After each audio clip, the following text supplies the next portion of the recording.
Abot na sa 244 sa target na 600 na mga classroom ang naipatayo sa South Cotabato buhat noong 2016 hanggang ngayong 2026.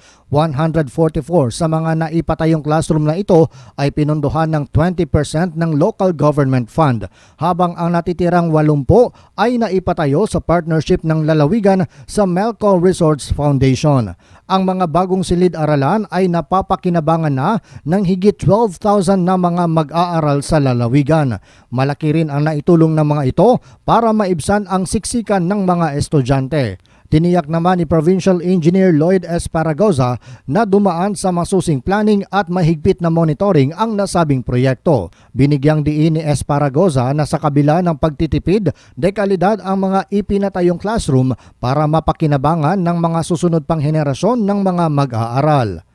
John Sionosa, NDBC, Bida Balita.